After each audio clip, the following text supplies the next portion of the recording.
The Invisible Man returns, where we meet the new Invisible Man, same as the old Invisible Man, with the same mad delusions of grandeur and homicidal tendencies. Only this time he's the friend of the brother of the original Invisible Man. This new Invisible Man is a man framed for the murder of his brother, but escaped execution by turning invisible with the help of the brother of the original Invisible Man.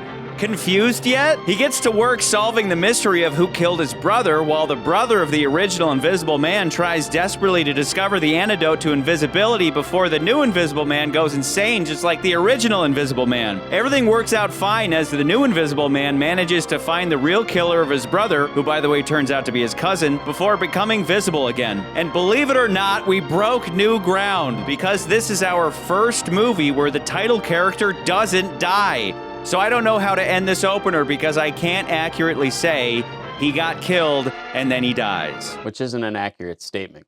Frankenstein didn't actually die in Frankenstein. Nobody ever actually dies. That's the joke. Is that they die. Right. They die at the end of that movie and then they come right back in the sequel. Well, the monster every time. Well, yeah. Okay, every time. Every f***ing time. Dracula's still dead, but he'll come back. They always come back. Or I guess, the original Invisible Man is still dead. The whatever. werewolf is dead. The mummy's They're all dead. Yeah, but we haven't even gotten to those sequels yet where they will all come back, except this one. This is a different Invisible Man. The Invisible Man returns, but it's a different man that's invisible now. After the success of Son of Frankenstein, Universal thought they'd make another sequel to their early horror film cycle, The Invisible Man. At first, they picked Roland V. Lee of Son of Frankenstein to direct, with Karloff or Lugosi playing the new Invisible Man. Instead, we ended up getting German director Joe May, Joseph Otto Mandel, who had immigrated to the US in '33, to direct and come up with the story idea for this film. According to the film's star, Vincent Price, May did not speak very good English, but they had a very good rapport. This Invisible Man was played by young Vincent Price. If you don't know who that is, he was one of the most iconic voices in 50s and 60s horror films. You know who that is, whether you know it or not. You know who that is. This film, it's not as pronounced as his later works. Specifically, his voice is not as pronounced. So I think for some audience members, if you didn't see the title and you didn't realize it, you're like, oh, wait, that is Vincent Price. Dude, I saw his name in the credits, and I was thinking to myself, wow, because obviously I love Vincent Price, and then trying to figure out who the hell he was. And then by process of elimination, it has to be the Invisible Man, but we haven't seen his face yet. But that voice is... You know that you're intruding in a private house? Yes, sir, but... Well, then leave quickly or you'll find yourself in trouble. It's like he hadn't found it yet. He's like Walken before he found the Walken voice, or Pacino before he found the Pacino voice, so it's interesting. Most would remember him from films such as The Fly, House of Wax, The Last Man on Earth, The House on Haunted Hill, and a few Edgar Allan Poe adaptations, but we also can't forget he played Egghead in the 60s Batman TV series. Cut to creepy classics. If there's a reason why I love horror movies, it's because my grandma used to traumatize me when I was 3 with creepy classics.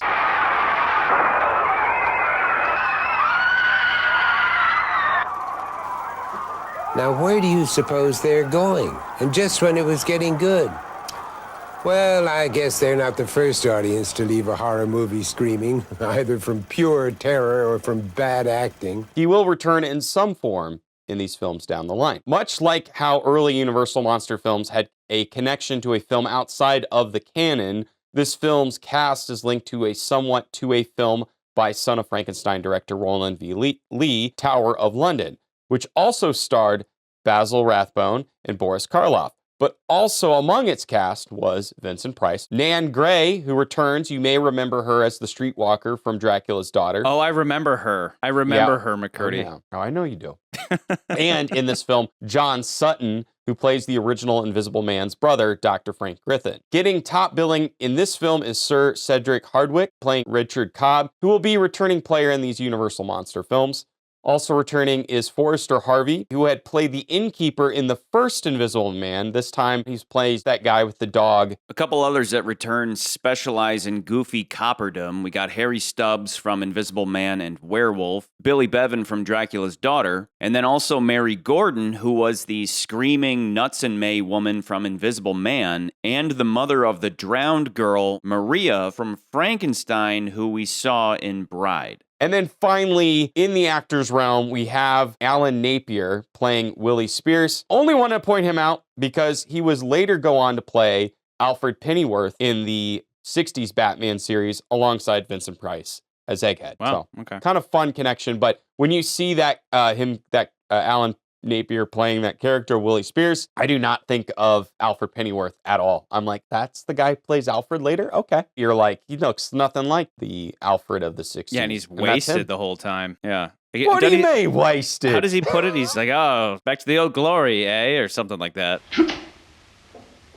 Glorified as usual, eh? He's like, I only had one glass of whiskey. I had but one glass of whiskey. Only one? Well, two. You had two. Yeah. Okay. I take Two? Just two. Two? What do you mean you only opened two? I don't care very much for chocolate. Well, I can't figure out just two. What do you mean just two? What do you mean just two? Okay. I can't do anything with two. I can't get drunk on just two. Anyway, one small detail to point out, because so far the opening of these movies has been just, here's the title and it's just out of focus and then it comes into focus. The opener for this one is really cool. It's this lab flask, and out of the laboratory flask comes flowing the text that then spells out the Invisible Man returns. It's very specific unto this Invisible Man story. So if I'm not cool. mistaken, the Universal logo changes. We had the logo with the globe and then the airplane, and we see the Universal For the last thing. couple, it's been this disco ball thing. But now we have the cool disco. I love this. I love this one. But yeah. Doesn't give it any points in the rank, but it's just showing how these are developing over time. Charlie, what did you think of this movie? This one is tricky. It's only tricky because you kind of have to watch it twice. It's one of those movies. This movie's only sin is that it's boring. Not because it's old, not because it's black and white, not because it's longer than a TikTok, but because it's riddled with tell, don't show. Again, that's only the first time you watch it. Once you watch it a second time and you understand the character names and what happened and who's good and who's bad, it makes more sense. But the first time around, you're dying because you're overloaded with information that you have no context for. So if they thought they were being creative, sure. But unlike its predecessor that held your attention throughout the story by way of show, don't just tell. We said in that episode that you could turn the sound off and you would know exactly what was going on in the story the whole time. This other way, tell, don't show, may work for a novel or a play, and the opening is very much like what an opening for a play is. It's a bunch of ancillary characters that we pretty much never see again, just talking about what their bosses are up to. Jeffrey, they're putting him in the gallows, so maybe we'll get him back. Just 2 more hours and they're going to kill him. You know, the way you take on, one would think it was you they was going to hang. I'd rather, do you hear? I'd much rather.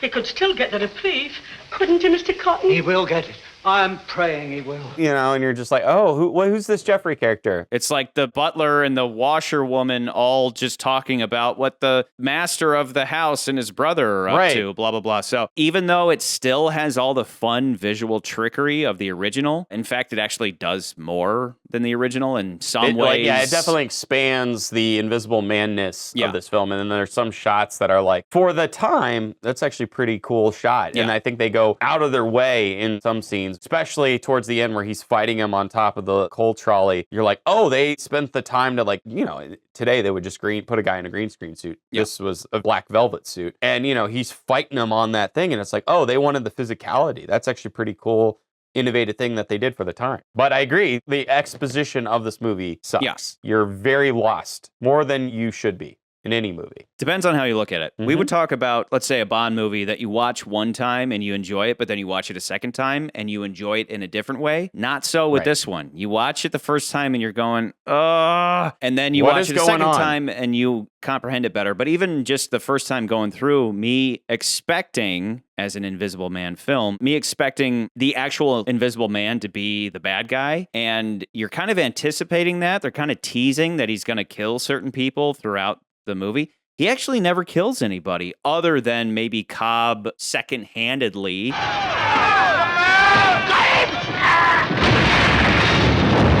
Not directly, so by the end of the movie, This is our first good guy protagonist. This isn't like a misunderstood Monster of Frankenstein type of situation. Right. This is a situation where he was framed for murder. You recall my brother Michael, no doubt. Yes. And surely you remember killing him. And never hurts anybody. So he's very much a sympathetic character. Frank gave me his word that if my mind should begin to go, before he found a way back for me, he'd prevent me doing any harm.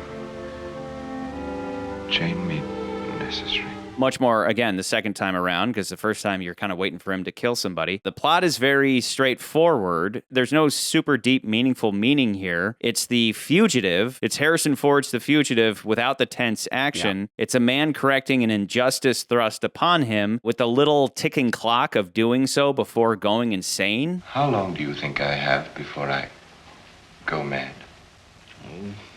2 days, 2 weeks, who knows?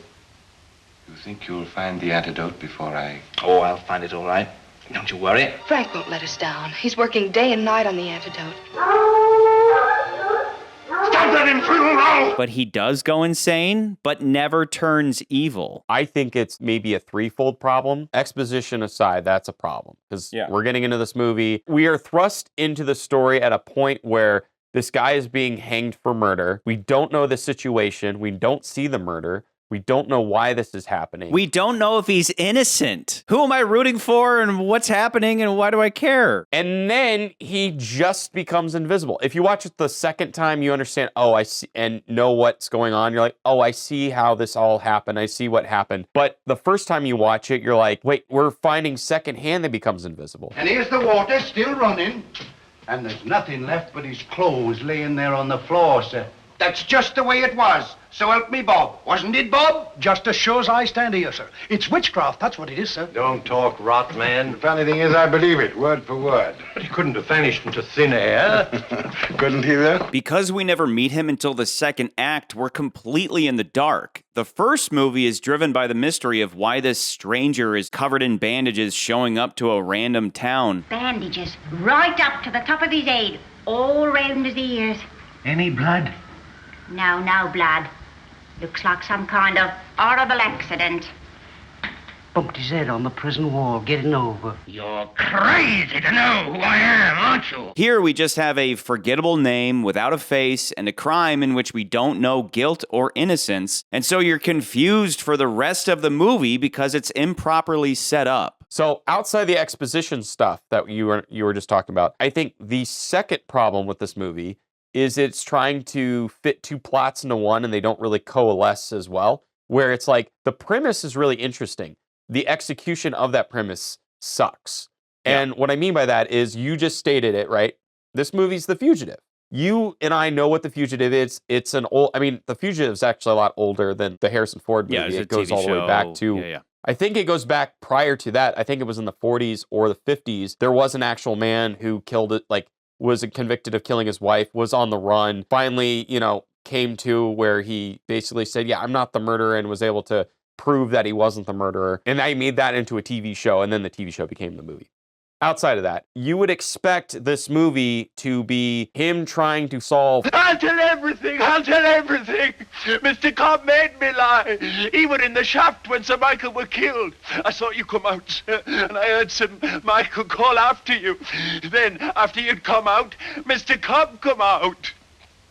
I couldn't help myself, sir. Mr. Cobb told me he'd kill me if I told on him. Which it does do that. It just takes a really weird, lazy way to get there. Mm. And then on top of that, to complicate things, we're here to see the Invisible Man movie, but unfortunately, there's also two interesting ideas competing with each other. So we have this fugitive idea, which is a cool idea. I like it. And then in doing so, he has to become invisible, but we don't get a great setup for that. If we had gotten a scene where we met Vincent. Yes, I want to be in the jail with him as he's like, he's saying to the scientist friend, he's like, I didn't do this. And he's like, I believe you. I have a solution. You. Yeah, exactly. Right. So we get to know, then we know that he's innocent. Oh, now we're rooting for him. Instead, the whole time movie, I'm going, is he good or bad? I need to know if he's good or bad. Right. What is happening? Because the first thing we see him do is choke a guy. So is he a good guy or a bad guy? Is he innocent or guilty? Is he mad or is he not mad? It's very unclear on the first watch. And I repeat, again, these are melodramas, and melodramas work best with clear good guys and clear bad guys. Well, goodbye, Kemp. I always said you were a dirty little coward. You're a dirty, sneaking little rat as well. Goodbye.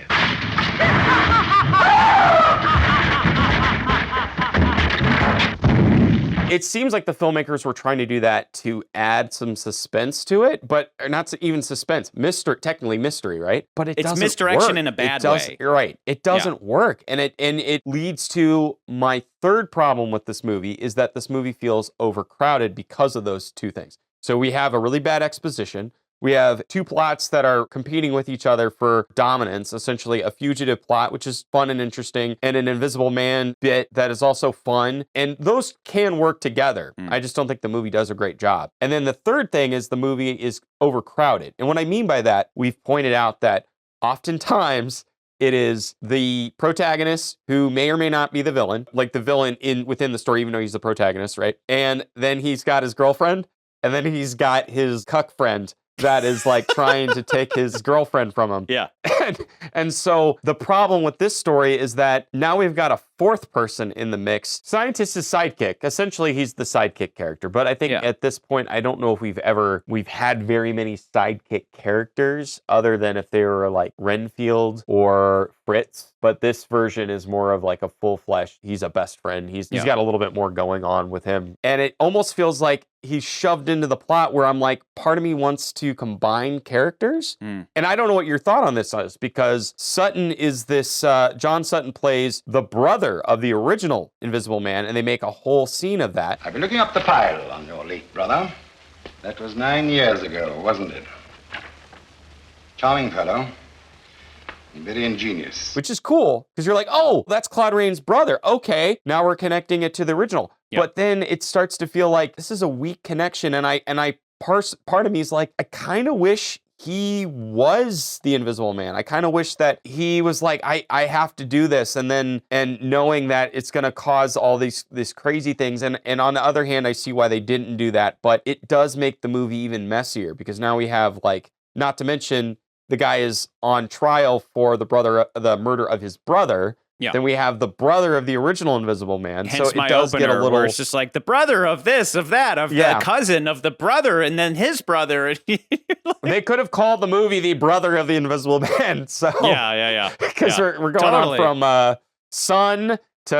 daughter to son, and now to brother. You know, brother, this is the brother in the Invisible Man. So that'd been funny. It feels like that character shoved into this plot, where it's like, you take him out, you still have him trying to solve who was the true murderer. But then when you shove that character in, it's like, all right, we're trying to connect this, but it's not a clean connection. And I like the idea that would have been the beginning of the movie, is either, he sees Nan Gray, Vincent Price like kisses her, and it's all like sad and tragic. She's like, they're gonna put you to death, and she's like, I didn't do it. And then he's like, there's got to be somebody who can help us. And then instead of her going to Sedgwick, Hard Dick, whatever, he goes to the Invisible Man's brother, and he's like, I might have a way to do this. And then we actually do see him, and he has that conversation with them. Remember, the whole first part of the movie is them being like, can he get a reprieve? Isn't there anything we can do? And then it's like, we've exhausted all options. And then at that point... Thank you for permitting this last visit, Governor. I wish I could do more. It was his last request. Take Dr. Griffin to the cell.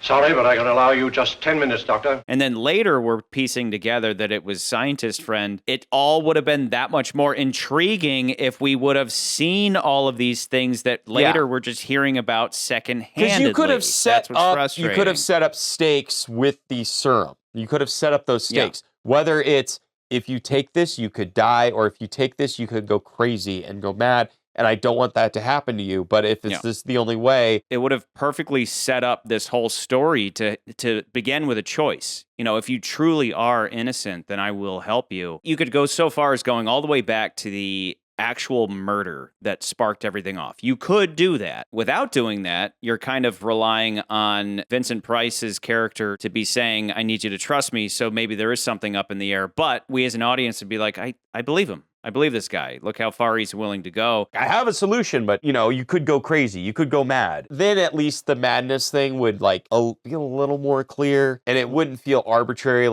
because the first movie, it's like, that's kind of the premise. That's not the premise. That's, the meaning behind it, right? Is this ultimate power can cause you to go insane with the power, the idea of power, or you lose your morals because you think you're a Superman. Don't you see what it means? Power. Power to rule, to make the world grovel at my feet. That's the first movie, but this, it's that's a symptom of it. The first movie, it's both. We talked about the possibility that it's psychological and physiological. It is both. I like the idea that the absolute power would corrupt you regardless of the drug. This one hammers home that detail that the drug does turn you insane.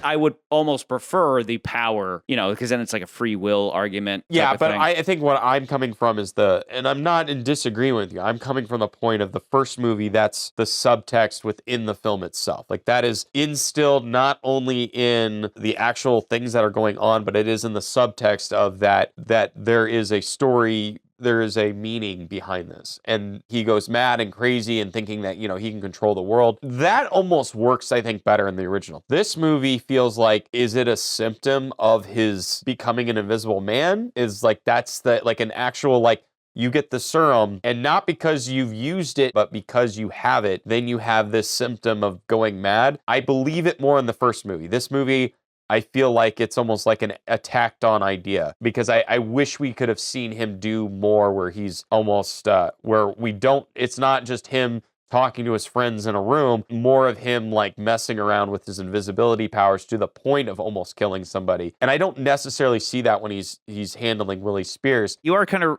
right where it's like they kind of they're just tacking on this, he's going crazy delusions of grandeur thing. Other nations would tremble before us, as this nation will tremble before me. Don't you see what my power does for me? I could sit in on the councils of kings and dictators.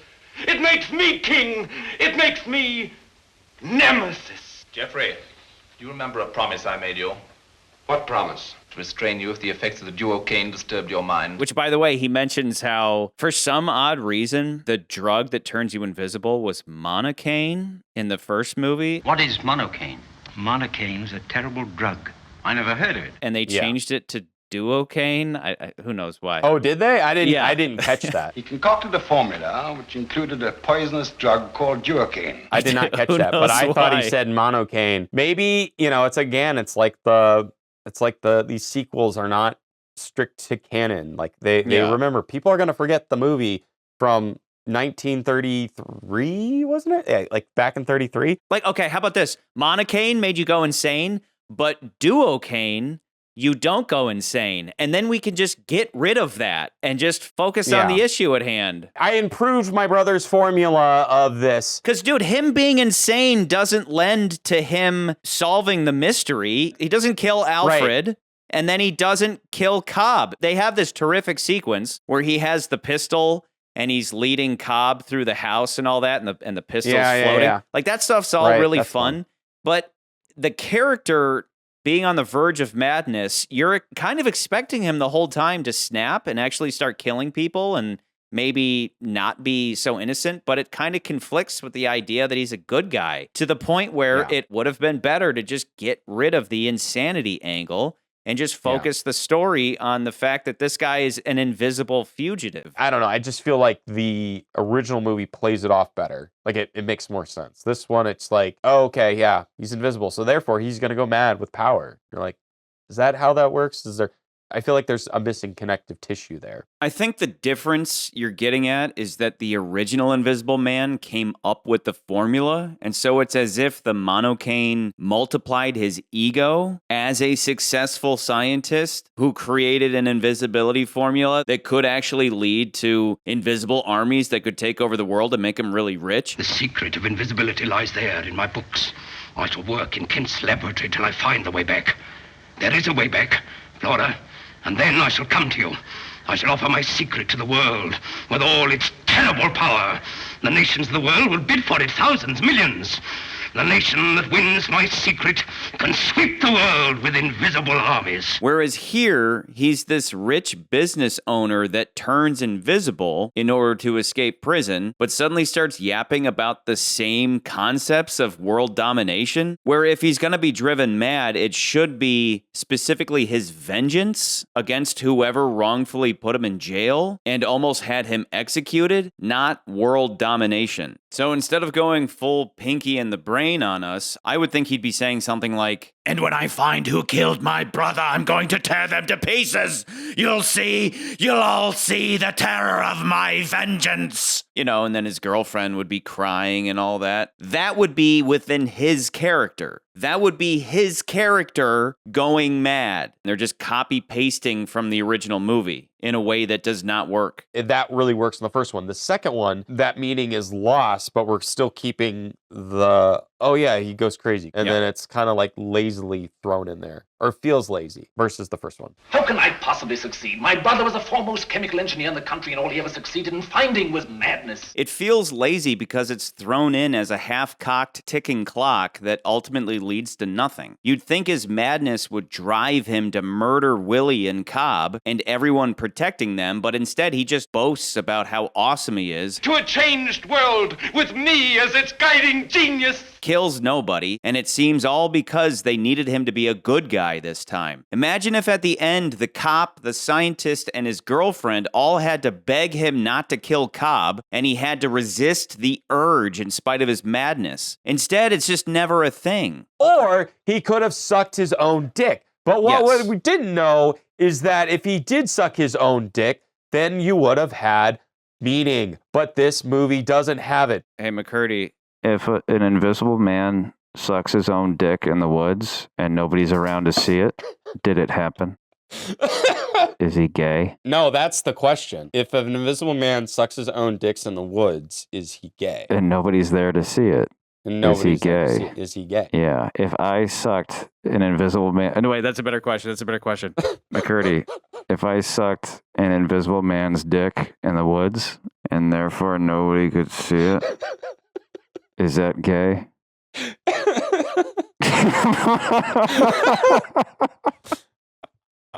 I don't know. You tell me.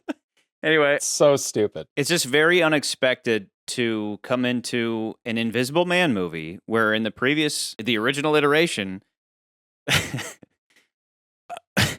I told you all I'm going to your women and I'm going to kill everybody and fuck you, Kemp, you're going to die. And you're going into it being like, oh, what's the Invisible Man going to be up to this time? It's like, oh, he's a good guy. He's actually a good guy. He's out on the run. This movie is more of a superhero movie in a way. Yeah. This movie at times feels a little bit more like a superhero, reluctant hero type thing. He has to get away from the cops, but you're on his side and you want him to get away from the cops. The original Invisible Man was more like, oh, how is he going to do it kind of thing, kind of fun, but more of like, oh, you're rooting for him to succeed because like by this point you figured out, yeah, he's not the murderer. Richard Cobb is the murderer. And you're like, yeah, this guy's a bastard. By the time we meet the Invisible Man, it's just kind of copy pasting the original where he shows up to an inn. He shows up to like a B&B basically to hang out with his girlfriend, and she's weirded out every time that he takes off some article of clothing, and he's talking about how he's inevitably going to go insane. Oh, I should have let them hang me. Darling, you mustn't say that. Who was ever faced with a choice like that? To be hanged by the neck until I was dead? Or to take life on the terms of this fantastic drug? Invisibility at the price of almost certain madness today, tomorrow. Darling, you must be patient. It was fear, nothing but fear that decided me. Remind me, is there a part in that where he's like, I'm going to find out who framed me or who actually killed my brother? Darling, I can't just sit around here with Michael's murderer at large. Does he make that mention, or is it almost happenstance that he figures out that Willie Spears was a false witness? All right, Spears, out with it. I said it once and I'll say it again. I saw Cobb do it. Hit Sir Michael over the head with a wrench and shove him down the shaft. He promised me money and a good position if I kept my mouth shut. He pretty much figures everything out immediately. Cobb made him superintendent. His idea of superintending is to ignore every one of the safety rules that you laid down. I don't understand it. A man of that type. Why on earth should Cobb... But otherwise, every other character already knows he's innocent, which is good for them, but bad for the audience because we don't know what's going on. This movie is just so overly reliant on dialogue that a lot of key details get lost and it leaves us in the dark. I would so much have rather them have just been, from the get-go, we know that this guy is innocent, and it would kind of help keep things clear. And I don't know if they could have combined the scientist with the Invisible Man, and maybe that wouldn't work. I like the idea that they need to babysit him. Yeah, because he's working on the cure. He's working on the antidote. There's a way back, you fool.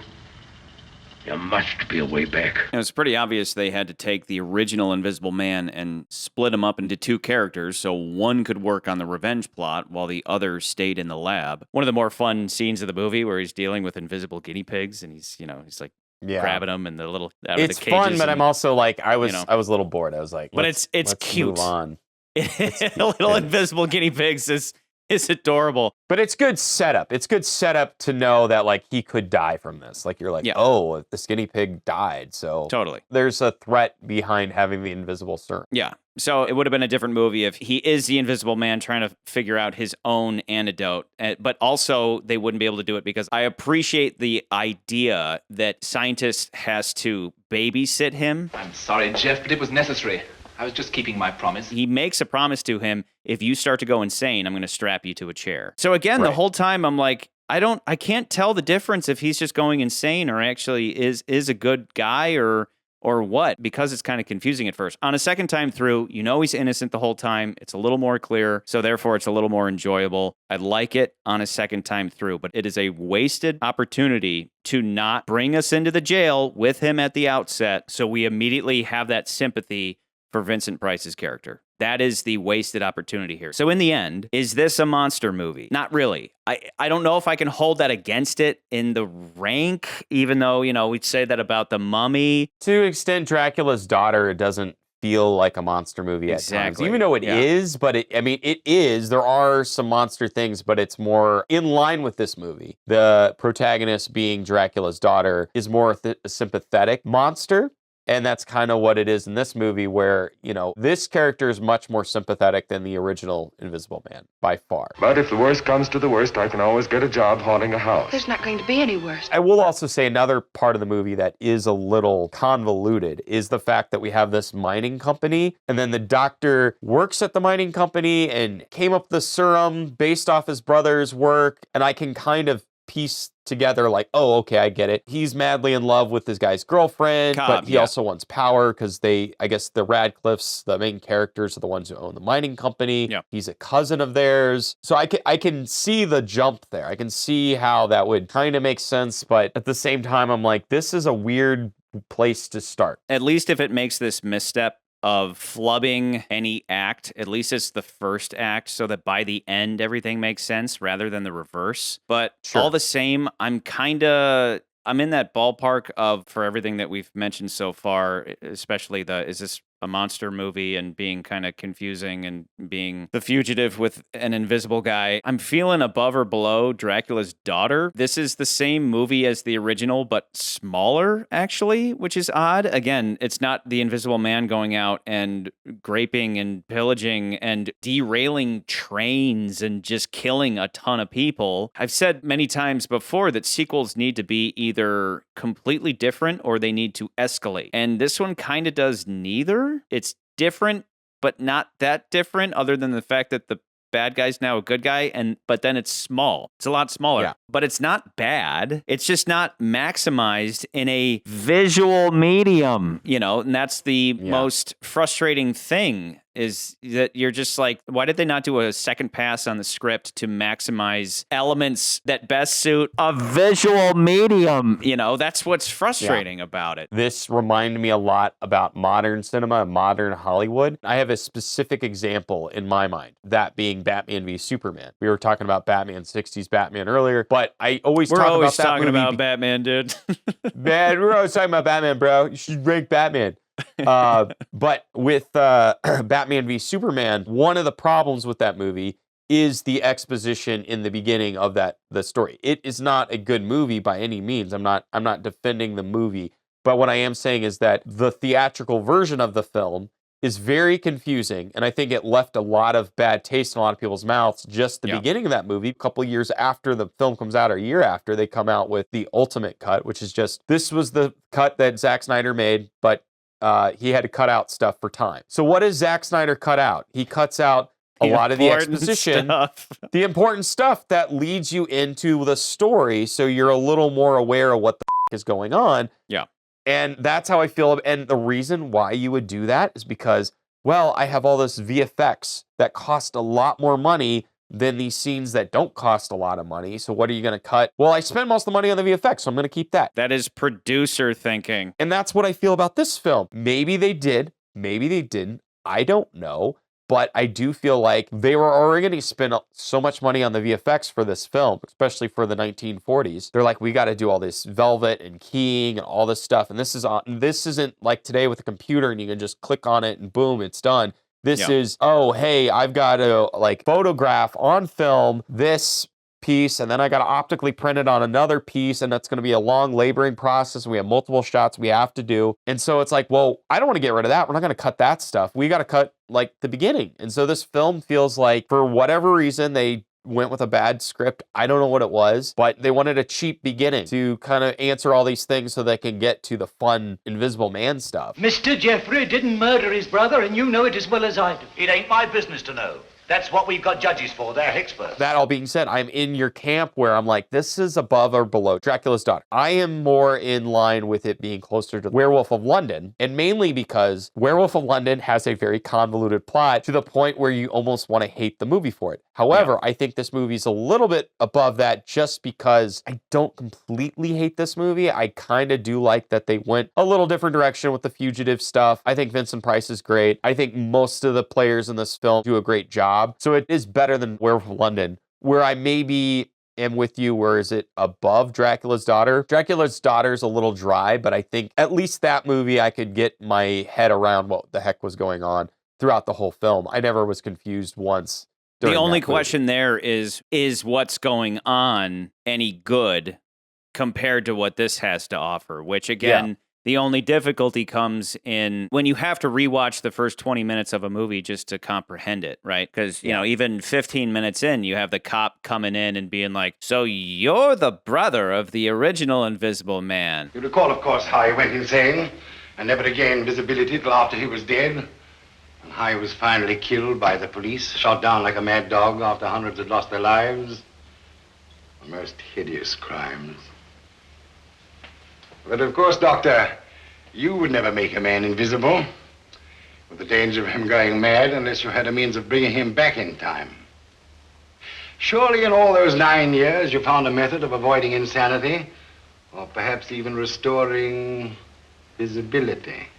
I was never interested in my brother's activities. Which, by the way, I love the little detail that everywhere he goes, he's blowing smoke around because he's always looking for Jeffrey. Jeffrey, he's invisible. Why can't I see him? Smoke a cigar, Mr. Cobham. Perhaps you will. Have a cigar? No, thanks. I don't smoke. Try it. In smoke or rain, he becomes visible. Personally, for me, I lean a little bit more under the Dracula's Daughter. I think Dracula's Daughter can be dry at times, but I never was confused. I was kind of always engaged. And, you know, the same chicks in both movies, and she's hot. So, dude, the only difference there is that they dress her like a little girl in the first one. So you're like, I'm not attracted to this woman at all. I'm not at all. She's too young. And then in this one, you're like, she's a woman now. You're like, she's drop dead gorgeous now. Wow. I will also say, I think the other thing I like about Dracula's Daughter is I just love the familiar in that. I love evil shadows, the wings of bats. I love that scene, and I love that character. And I agree. Love that story had a little bit more of a to me, I know we kind of argued this a little bit. That movie at least felt like it had a little bit more it was trying to say about being tempted to go to your dark side versus your light side and trying to choose light, but then being overcome by being pulled back into the darkness. Yeah. This movie tries to do that with the madness thing. It gives one a sense of power that's exciting. Power for good, if you're so inclined. Or should you feel perverse for evil? You hold the balance and decide which way life shall go. No one can stop you. But it's already overstuffed with this fugitive plot, which I rather wish it just focused on that versus trying to bring back this madness thing in the movie. So I think that's where I'm at. I think this is just a below Dracula's Daughter, above Werewolf of London. I think the only real competition between the two here is very much similar to The Invisible Man versus Dracula. And I know they're not that close to each other in the list. Invisible Man is at 2, Dracula's at 5. But I think between them, the main idea is that Invisible Man is just so damn entertaining, whereas Dracula is meaningful. Will you please leave me alone? I'll never leave you alone, darling. Jeffrey. I can get out of here if you'll lend me a hand. Just faint, will you please, darling? Faint. And that's kind of the argument here. Is the slight meaning of Dracula's Daughter better or worse than the entertainment value of The Invisible Man Returns? I'm kind of, as of this moment, leaning towards The Invisible Man Returns. Both movies kind of have this imperfection to them. Yeah. I think we agree that we like the characters and the performances of Dracula's Daughter. Getting rid of the Act 1 fail for a moment, I really do appreciate what they're doing with the Invisible Man stuff. Like, they're breaking out these smoke machines and even the effects of like him in the rain, and then obviously the shot of him when the cop blows the smoke in his face. In fact, I'm sure you'd better stay. Is a really cool shot for, the 40s. Yeah, are we where in the you 40s see, or are we still in the 30s? It's 1940. Late 30s. This is 1940. 1940. We're on the cusp right now. Another aspect of this movie, we were talking about the beginning very heavily. I am not the biggest fan of how it ends. He's not insane anymore. He just takes the clothing from a scarecrow and he just walks into the hospital. The ending feels like a studio note where they were like, well, you can't kill him. We have to, he's a sympathetic character, so he has to live. Really? Can we have him die and have a little bit more tragedy to this damn thing? And then then the hot chick can run off with the Invisible Man's brother. Yeah. It would have still worked, I think. And it's just a little, I think that's frustrating to me. I don't think the story does enough to have you root for him. I know it's entertaining, but I would still put these movies very tightly close to each other. I still think Dracula's Daughter is a better movie. It's a little dry at times, but still, there are some performances in that movie that are a lot of fun. And yeah, it's a My Girl's Friday story stuck in a horror film, but I still enjoy it just as much as this movie's a fugitive thriller stuck with Invisible Man stuff. But at least the My Girl's Friday is a little bit clear to understand, and it was trying to have a little bit more meaning to it than this movie that's just pitter-pattering all these ideas together, being he goes mad and then he's invisible. But it's can we focus here? Can we focus down to he's trying to prove that he didn't do it? That would have been great. And then he can use his invisible powers to do that. If he's truly mad, he wouldn't be sitting in that chair being like, I'm God now. I don't want friends. I shall have worshippers and followers. People who will obey me because they recognize my greatness. He's sitting there, he sounds like Kanye West, He's just I listen to the king, which makes me king. I'm Jesus and I am God all in one.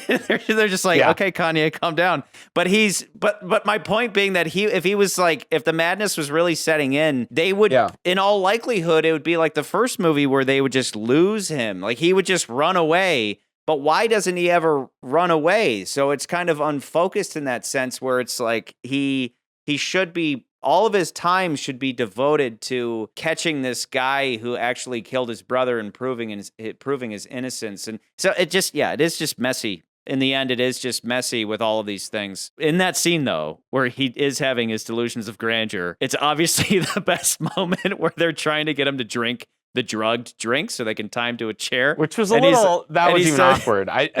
He's like this. He's like to me, to Kanye West, and he's like, why aren't you smiling? And they're like, drink the drink, they're trying to smile. I think that honestly, actually, I think that moment is fun. But I think it's poorly directed. It doesn't ring because it's if it was a situation where they were both had the drug in their drinks because he thought he had the drug and he had the drug, then it would have been I'm waiting for you to drink so I can pretend to drink. But We know that he just drugged his drink. So, like, why is he waiting? Why doesn't he just start drinking? Yeah, like if you want somebody to drink with you, then you start drinking and then they start drinking. But if you just sit there staring at them, they're not like, yes. And then he gets up and he leaves and then he comes back in a robe, which I guess is like a shout out to the original movie where, remember he's had in a robe. And, Yeah. And so it's like, why? So I appreciate the story, but again, is it a monster movie? Dracula's Daughter is a monster movie. Is this a monster movie? It's entertaining, but not really. But it's confusing. Like Son of Dracula, or Son of Frankenstein, there is pieces there where I've been like, oh, the pieces are there. They're not. Like, we just needed the scene. Vincent Price in a jail cell. I'm, begging to my friend, I didn't kill my brother. I need to do something. Well, I have perfected this serum, but the thing is, if you take it, there are consequences. And you could go crazy. Please, use this. You can use this to try to solve the murder. You mean presenting your main character with a choice that has consequences and affects the plot? And he decides basic storytelling? to do it? Yeah, you could have just started the movie with him and talking to his girlfriend and they're in jail and he's being whisked off to jail and then the next scene he's with her and then he gives him the drug and he goes invisible. Oh, he was there. He was just gone. Yeah. And then we could have started the movie from there and then he's like off to the races. He's trying to find, he goes and sneaks in and he's like, I bet it was Cedric, that bastard. And he goes and sneaks in and he's following Cedric and doing all this goofy, ghostly shit. Yeah. And then eventually finds out Willie Snipes and he's like, I bet Willie Snipes knows something and then interrogates. Already I'm like, yeah, this is a much more straightforward movie. Instead of trying to make the audience think he's going to be the bad guy, I would have been more on board with that movie. That movie sounds like a better movie already. This is just, it pains me. I don't hate it, and there's stuff I like about it, but this one, it's frustrating. Again, that's why specifically we keep going back to Dracula's Daughter, which I think is a little more underwhelming than this movie. But like you keep pointing out, at least it kind of is doing something with the Dracula lore that ends up being more like a rom-com. But she's at least a sympathetic character who's aiming for her goal. Her goal at least is, I don't want to be my father. I want to live a world where I am overcoming my vampirism. So I'm seeking out this guy who I might be interested in or may not be interested in, depending on how you read the movie. And he might be a little interested in her. And so there's there's the rom-com element to it, but still it's that movie seems to have a little more going on. It's a little more straightforward. I'm not pulled in 50 different directions. And I get what you're saying. It does feel underwhelming, but at the same time, I'm I think it's a better written movie. I think it's a little more straightforward and it's visually telling. And we still get a good ending with that, where it's the familiar is now got the bow and he kills her or whatever. And that stuff's great too. So I would say Dracula's Daughter's better. I think I agree. I still think the characters from Dracula's Daughter are probably more enjoyable. The wasted opportunity there, remember, was that the movie starts out with, oh, are we going to put Van Helsing on trial for murder? And then it's nope, we're not going to do that. Yeah, then it's the body's gone, so you're off the hook. Meet the new characters of this movie. It's where's Jonathan Harker? Oh, he went off. Screw you, Van Helsing. I'm not going to defend you. I'm not going to be a witness at your trial. Yeah. There's that. But outside of that, it's even if they had to shift the story for whatever reason, whether it be they were basing this off of a different book, at least they nail those characters down as they have a goal, they have obstacles, they're going after that goal. This movie, it's let's meander a little bit. They're just having fun. You're this whole time, they're all being freaked out and being basically told that they should be after this guy, right? They're oh, we got to be after this invisible man. We never see, and then of course, I'm doing this stupid thing. We're well, we never saw this thing in the movie. But we have to have a jump in belief that oh yeah, everybody was told that he's actually a good guy and we shouldn't be afraid of him in that couple of minutes that takes place in between him getting shot, going to the Scarecrow, putting on this thing, and then coming back to see his girlfriend. Dude, it goes from a moment where 15 guys are busting off caps, trying to just shoot him wherever he may be.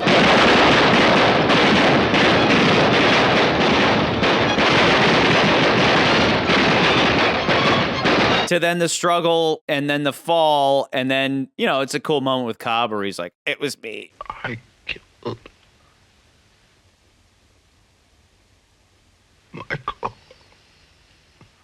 I'm the murderer. And then he dies. I did it. I murdered him. But then he's just like, okay, now that Cobb confessed to it, we don't have to worry about the invisible crazy man. No, we should be very concerned about the invisible crazy man. And then he's just kind of conveniently not crazy because he's been shot. That's the thing. This movie is struggling to make the Invisible Man a good guy, where most of the time you're like, most in the beginning, in the first watch, you're like, wait, shouldn't he be a bad guy? What's happening? Shouldn't he be a bad guy? Right. And then they still somehow manage to shoehorn in him being a good guy, and then he doesn't die, and he never killed anybody. It's just, that's kind of the trouble. I kind of like the idea that Dracula's daughter is trying to do better, and then she succumbs to vampirism by the end. And there's a tragedy Whereas there. Here, that's not the case. Conveniently, he's a good guy the whole time, where it's like, shouldn't he be crazy? You know, it's kind of frustrating. There was one other thing I was going to mention was that Sir Cedric, I think he has some of the best acting in this movie, and I really like some of those scenes where he's like freaking out and he's like, the Invisible Man's going to come and get me. Oh, and he just pulls a gun out and starts blasting. Like, it's so good. Jeffrey, he didn't kill Michael. Oh, didn't he? That shows how little you know, dear old Richard. It was his charming way of getting rid of both of us. Killing Michael, implicating me.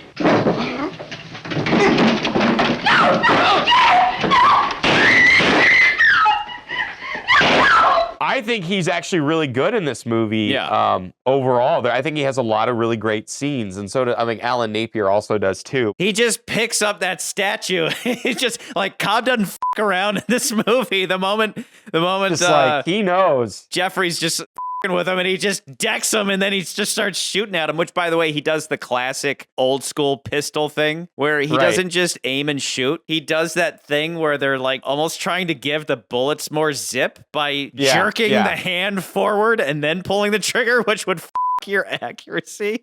I love that old trope. There's one other moment that sticks out to me with that character when he admits his love. Helen, you don't know what it means to me just to see you. When you're away, You're tired. Go upstairs and rest.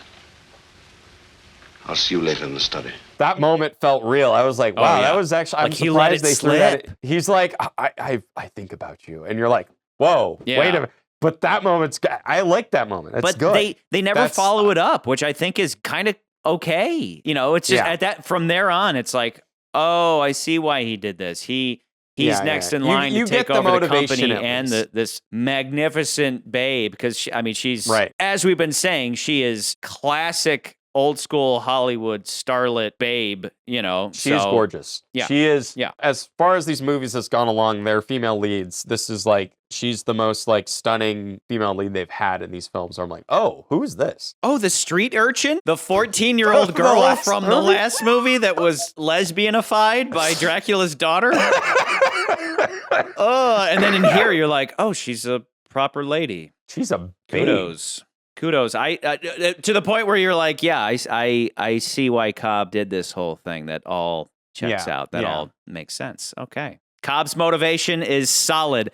Probably the best bad guy motivation yet is this movie with Cobb. I just think, overall, just going back to it, it's like, I think Dracula's Daughter is just a better, I think that really at the end, it just comes down to, it's a better written, clearer movie, and it's trying to say something about life. And this movie is very confused. Just doesn't know what it wants to do. It wants to do this, but it also wants its cake and eat it too, and it doesn't quite work. But it is entertaining. Low. It is fun. They're both currently in the lower half of a top 10. Yeah. But again, down in that arena is where it's like, is this a horror movie? A lot of plot issues, some laziness with the script, borderline not horror movies whatsoever, but end up being another genre. So, which is unexpected to go into, like, nowadays.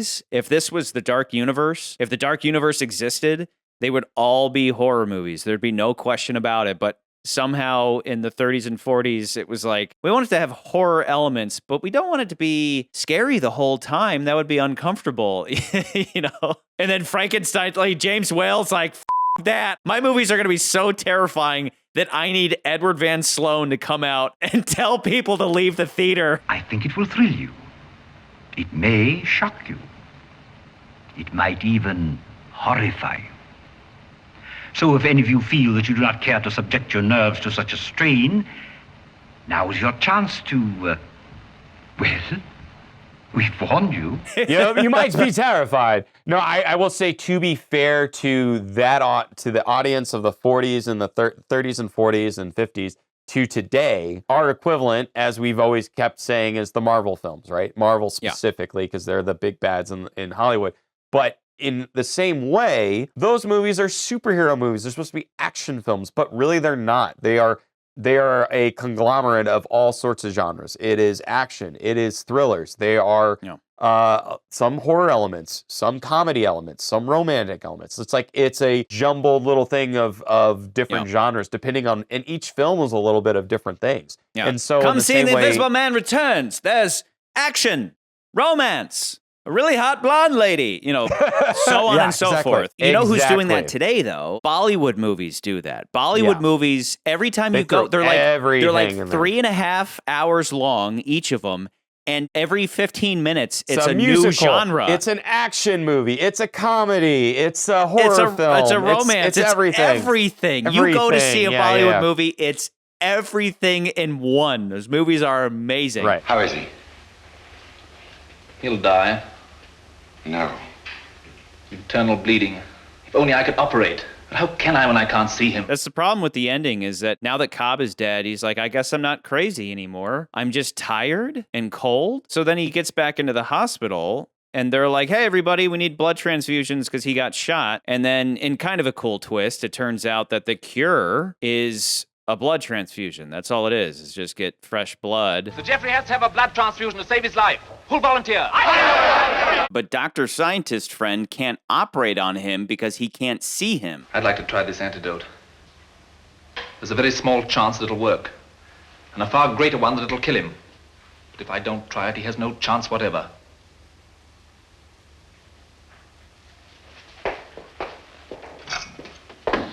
Prepare hypodermic, please, Ned. Frank! Frank!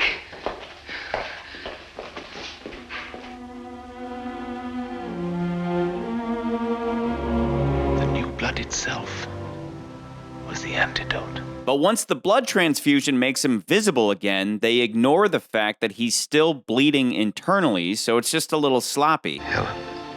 Jeffrey. Helen, darling. So the madness magically goes away, and his gunshot wound magically goes away. So in the end, we're kind of punishing this movie for trying to do too much. It's good, but messy. Dracula's Daughter is also messy, but just a little less so, and focuses in on interesting characters. This movie tries way too hard to be just like its predecessor, instead of focusing on doing its own thing, taking the core idea of the original film and turning it towards this fresh idea of an invisible fugitive. Instead, the bed and breakfast is there because it was in the first movie. The robe is there because it was in the first movie. The world domination madness is there because it was in the first movie. It really just needed to do its own thing and focus on Jeffrey using his invisibility to both escape prison and find the real murderer of his brother and clear his name and get rid of this stupid ticking clock of going mad that doesn't pay off whatsoever. We are in agreement, which I'll go right into it. Now that we have a top 10, here we are. Starting off at the bottom, number 10, The Mummy. Number 9, Werewolf of London. Number 8, The Invisible Man Returns. Number 7, Dracula's Daughter. Number 6, Spanish Dracula. Number 5, Normal Dracula. Number 4, Son of Frankenstein. Number 3, Frankenstein. Number 2, The Invisible Man. And number 1, let me break out my other new mug. Oh. Bride of Frankenstein at number 1. Cheers to Cheers. James Whale again. There we go. A good man, that James Whale. Who do you want to toast to for The Invisible Man Returns? I am going to throw out, even though I was saying how much I really enjoy Sir Cedric Hardwicke, I do enjoy his acting in this film. We talked about Nan Gray and how gorgeous she is, but I'm not. She's gorgeous. That's all I'm going to say. Are we going to see her again? I don't think so. I don't That makes know her a if we good will, candidate. But I really think it leans very much on Vincent Price. And it's interesting because I think this version of Vincent Price is like a proto-Vincent Price. I'm at Frank's house. Of course, the place is guarded, but little things like that don't stop me any longer. You can't. Bizarre. There is a distinct, very distinct voice. He's got this slimy... What a fall. All the way down the stairs. Wonderful. But then you always were good at falling from a great height. Can't compare, my dear Geoffrey, with your famous death scenes, which you have played so brilliantly for so many years. Bitch. It's very parody, it's very lampooned, but you don't hear it here. It's like he's not putting that voice on. And then something happened in the 40s into the 50s where all of a sudden, all of his movies, he sounded like this. You know, he had this kind of thing. And even in like a movie like The Last Man on Earth, where he is playing a serious character, a serious drama where he's like, everyone's dead. I'm the last surviving man. I have to fight off against all these vampires. He starts to hit his S's in this really distinctly sinister way. They can't bear to see their image. It repels them. I need more mirrors. And this garlic's lost its pungency. He's still doing that voice. This movie, he's not. It's really weird. These guys will find a character, they'll play a character where they find a voice, and then it's so popular that they think to themselves, people like this version of me more than me. And as an actor, they take on that role permanently for the rest of their lives. It's bizarre. It's kind of admirable in a way. It's like The Prestige. It's living the act. But the moment Vincent Price finds that voice, it is the horror movie voice. There's nothing like a good shiver to bring people closer. So why not pop a little popcorn, turn out the lights, and enjoy an eerie movie soon. It is so awesome. He's an icon, much in the same way Karloff and Lugosi were for horror films. Dude, it's Vincent Price. We have to toast to Vincent Price. Even though it's proto-Vincent Price, we have to toast to Vincent Price. Yes. Blonde babe, love you, love you. Dan Gray, You're a we love timeless beauty. Guy who played Cobb. You're a fun Sir bad guy. Cedric Hardwicke, yeah.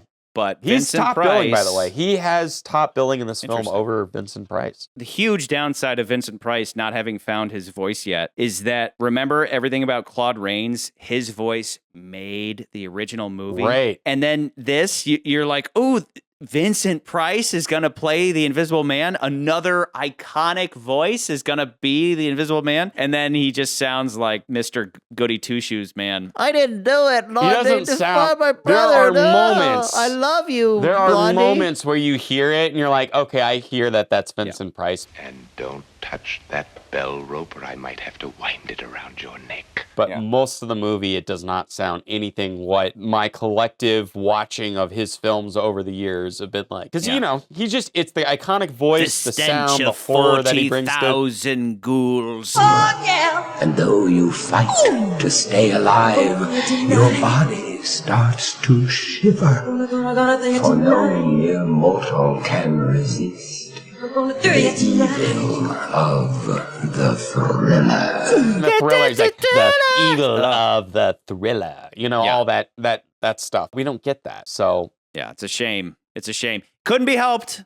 Not his fault, but what a shame. The funny thing is it's not what you think it would have been, because is he putting on a performance to sound normal, knowing what the character was, and then later he was doing all these Edgar Allan Poe movies and these other films, and then he was just like stuck with that character voice? I don't know the answer to that question. Yeah, it is decided to Vincent Price, the Invisible Man who isn't the original Invisible Man, but he returned to be this Invisible Man. To Mr. Vincent Price. Mr. Vincent Price. Happy Halloween. Here, clink our glasses. Clink. Clink our glasses. Across the veil of death and rakingness. Clink. To Vincent. To Vincent.